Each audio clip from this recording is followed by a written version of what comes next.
E eu recentemente finalizei o último livro da saga de Duna, o último de 8 livros. Não é a última história escrita de Duna, se não me engano, em termos de produção das obras é realmente o último, mas em termos de do que existe no universo não são só os livros da saga principal, né? Este aqui então é o 8º da saga principal, mas existem duas prequels, né? Que a primeira prequel é sobre toda a história do final da humanidade como conhecemos, que é a briga com as máquinas, que durante todos os 6 primeiros livros, né, é simplesmente citado. É o tal do Jihad Butleriano. É algo só citado, mas que os autores que deram continuidade à obra de Frank Herbert decidiram trazer aqui. Nesse meu livro tem aí as capas, né, essa trilogia. E tem também uma outra trilogia que conta histórias um pouco mais para frente, sobre as grandes casas, a Casa Atreides, Harkonnen e Corrino. Fora estes 8 livros principais da saga e essas duas prequels que eu citei, tem uma história que conta sobre Poe assim que ele se torna, né, imperador, e algumas outras histórias paralelas também, mas nada tão grande quanto a prequel principal, que é a história do Jihad Butleriano. Por que eu citei tudo isso? Para a gente entender qual é o processo de construção desse livro aqui. Eu já comentei um pouco em alguns outros vídeos como esse livro chegou, né?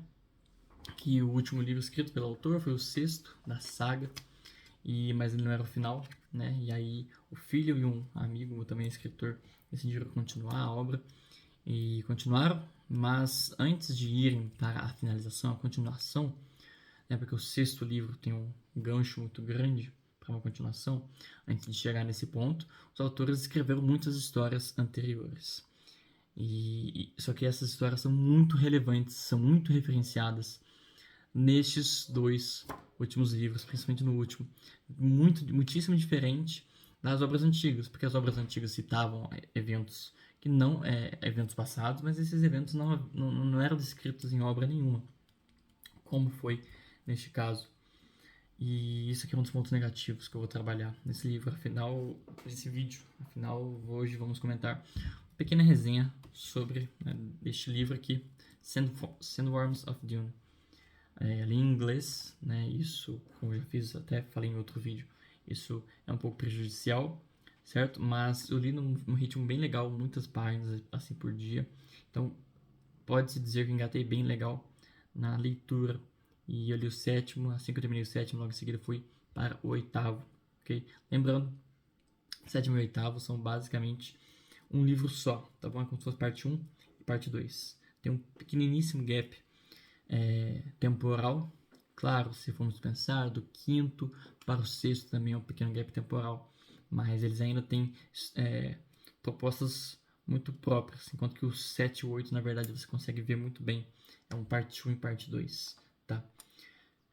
Ou seja, né, parte desse meu comentário tem a ver muito com o 7º livro também. Mas, sem mais delongas, vamos de fato entrar aqui nessa resenha, sinopse, seja lá o que for a minha opinião sobre este livro.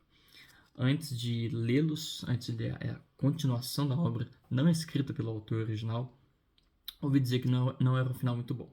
Mas como o Duna me cativou muito, e o final do 6º livro deixa um gap muito grande, e uma possibilidade, né, tamanha também, fiquei muito curioso e assim, tive vontade e adentrei nessa leitura. Como já falei no outro vídeo, muitas mudanças, por fato de ter mudado de língua e também mudado de autor, me deixaram assim um pouco desconcertados e um pouco descontentes com o livro, mas hoje eu quero falar algumas coisas em especial deste livro, que é o seguinte: como eu comentei, a situação é a seguinte: esses autores escreveram umas prequels antes e depois foram escrever a finalização da grande saga de Duna.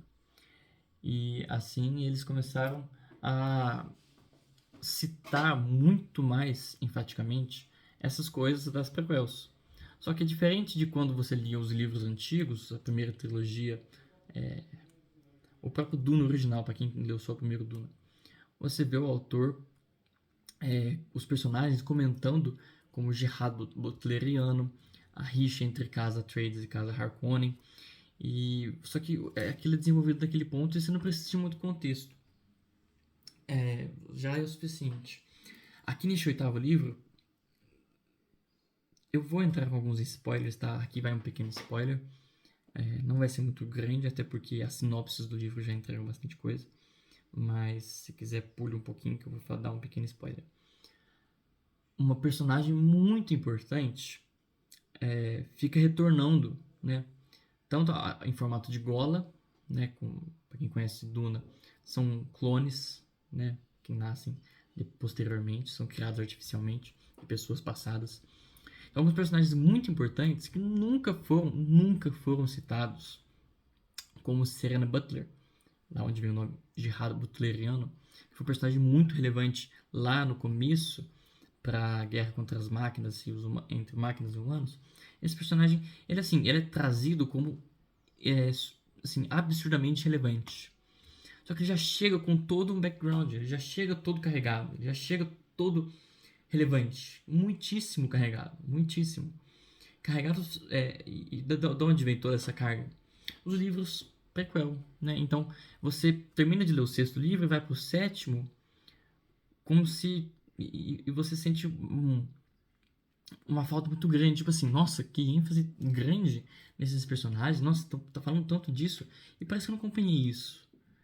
E aí entra um outro problema, como eu falei, esse livro repete muito, então ele acaba, ele pensa, você não acompanha, então deixa eu repetir. Então eu fico pensando que quem leu essas prequelas deve ter achado muito repetitivo o 7º e o 8º livro. Mas, por mais que seja repetitivo, não é tão instrutivo, sabe? Eu não senti que prestou muito bem. Eu senti que o livro me tratou como criança. Eu via personagens fazendo comentários que eu não os veria fazendo. Eles só o fizeram pro leitor, sabe? Entendem isso? É diferente, muitíssimo diferente de todos os outros 6 livros, os quais eu terminava e ficava confuso, perdido, tinha que ficar pensando muito, tipo assim, nossa, deixa eu ver vídeo para entender, deixa eu pensar, deixa eu ler de novo esse trecho, sabe? Para entender o que ele tá querendo dizer. Quando aí nesse livro os personagens falam mais do que deviam simplesmente pro leitor entender. Eu acho que teve uma infantilizada, mas não é no sentido de um conto de fadas, é no sentido de realmente perder a complexidade, não conseguir construir aquilo de tal forma que seja aprendido naturalmente.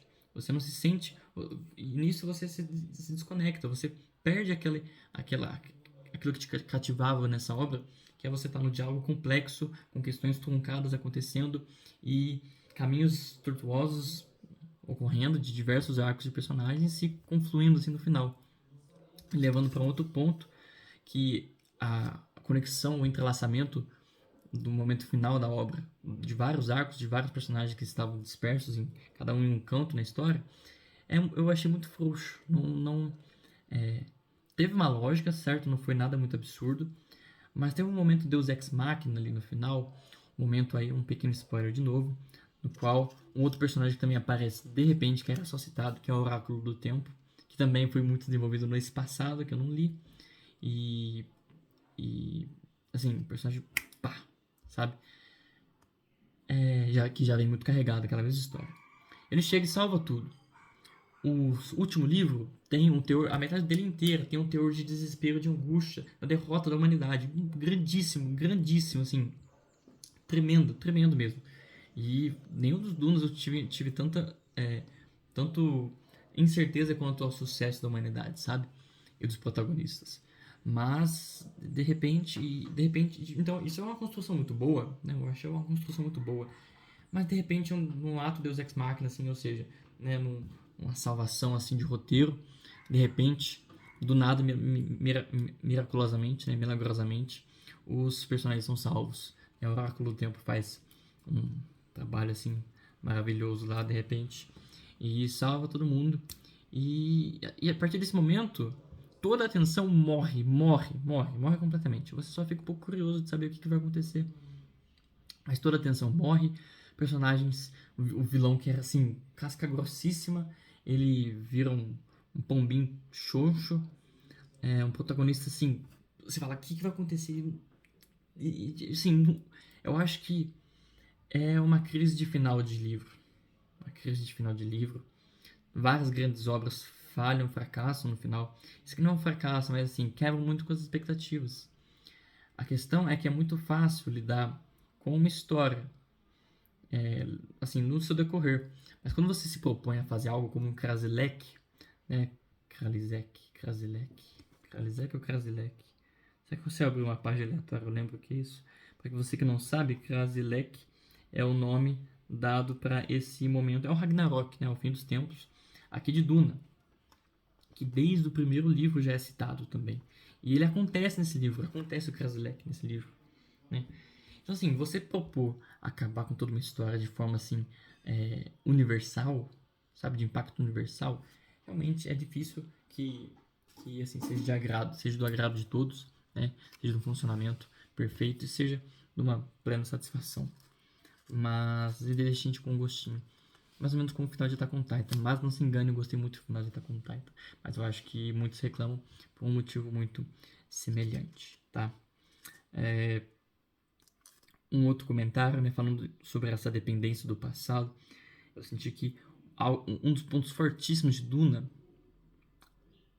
era a ausência de robôs. E o plot final são os robôs. Né? Um spoiler também, desculpa, não falei que que era spoiler. Mas é spoiler, tá? Isso me chateou um pouco, sabe? A questão é, eu sei que esses autores pegavam notas do Frank Herbert Pye, né, o original. E sei que o final do sexto livro, escrito pelo Frank Herbert, já começa a introduzir esses personagens que seriam, spoiler, né, seriam robôs. Então eu sou levada a pensar, não cheguei isso a fundo, mas que o próprio Frank Herbert já, assim, rascunhou um final nesse sentido, uma luta, uma briga, uma guerra final entre máquinas e humanos. Mas isso me chateou um pouco, né? Eu achava que o plot entre humanos e humanos era muito bom. Gosto de como ele pega e fala assim, humanos, vamos parar nossas brigas, vamos voltar contra o inimigo em comum, né?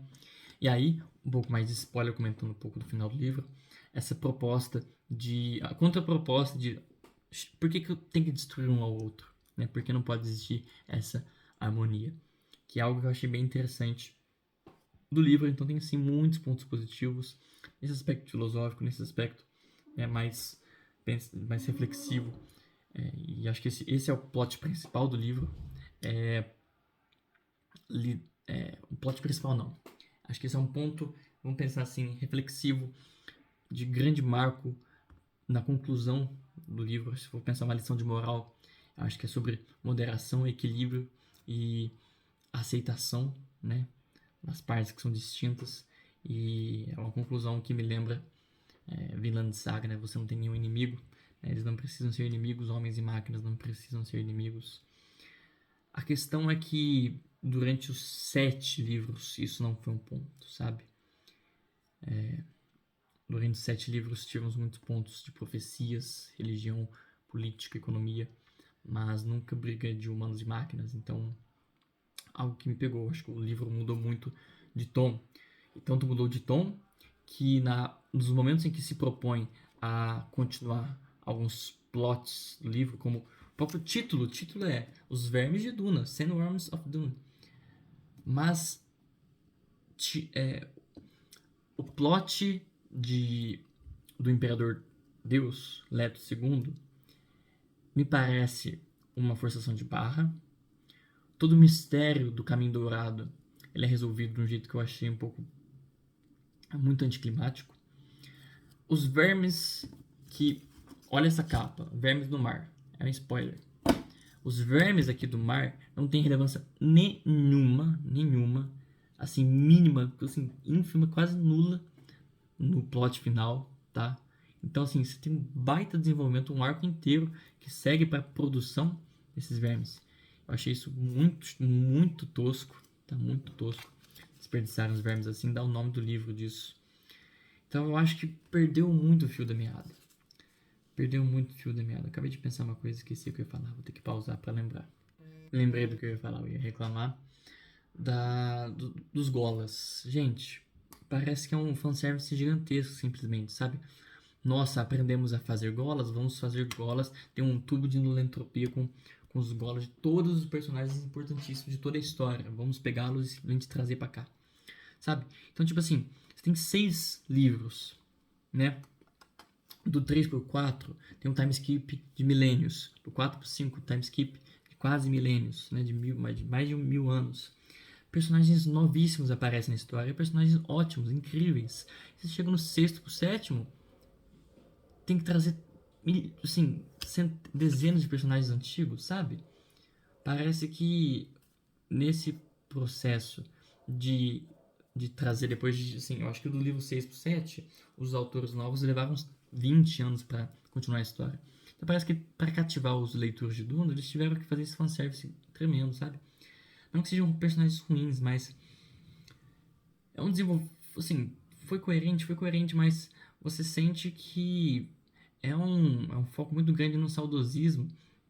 Você perde a possibilidade de realmente dar continuidade para a história. Parece que você. Acho que eu vejo muito isso no final. O final acaba com o Paul. Sim, parece que para fechar um ciclo bonito, vamos pôr o Paul de volta, porque o Paul começou tudo isso. Mas, cara, no terceiro livro já acabou o Paul, sabe? Já acabou. No quarto livro já é outra história. No quinto já é outra história. Pra que voltar pro passado? Pra que trazer tão grandes assim os personagens do passado, sabe? Por que não continua? Sabe, isso é um problema de você trazer umas coisas muito overpower nas histórias. Você trazer uma ciência que reanima pessoas. Você trazer armas que obliteram planetas.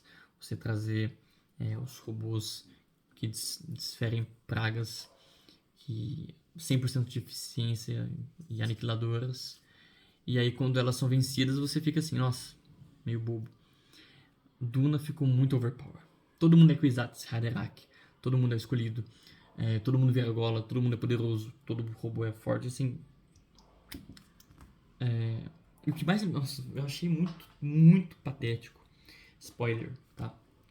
Quando esqueci o nome dele. Puxa vida. Aquele dançarino facial que tava sob o comando que o AF, né? O AF não. Que Pô, deixa eu lembrar o nome dele. Lembrei, Crone, né? Aquele dançarino facial que estava planejando desde sempre dar um pontapé nos robôs. E a Erasmus já sabia de tudo. E, tipo assim, acabou o plano instantaneamente, sabe? Tem todo um arco de um personagem que acaba no estalar de dedos. E tudo bem, depois, realmente o personagem sabia, né? Tipo assim, tem uma coerência dentro do roteiro, mas é muito frustrante. Então, perceba, olha quantos desenvolvimentos que você tem aqui que morreram para nascer algumas outras coisas, de repente, do nada. Então, todas essas coisas aqui, acho que tem mais um ponto. E todos esses personagens voltando, tem uma banalização dos personagens. Tem uma banalização do potencial deles. Tem inúmeros personagens importantíssimos na história, sabe? Lendas aparecendo. Existe uma banalização aí. E isso me deixou um pouco frustrado. Então, Duna, ficção, a saga que eu mais me empenhei em ler na minha vida, teve um final assim frustrante. Eu fiquei chateado. Fiquei. Mas tem aqui muitas pérolas. Muitas pérolas. Spoiler. Nesse epílogo, contando o final dos personagens, Jéssica diz assim: Everything will be the same when you finally remember, Leto. And everything will be different, né? Tudo vai ser o mesmo. E tudo vai ser diferente. Eu achei isso muito interessante, porque, ponto positivo, eles conseguiram trazer um epílogo pacífico, bonito. O que ela quer dizer? A gente vai voltar como era antes, mas sem todas as pressões das dificuldades, das falhas, dos perigos, dos riscos, das brigas políticas. É um final feliz. E eu achei interessante, né?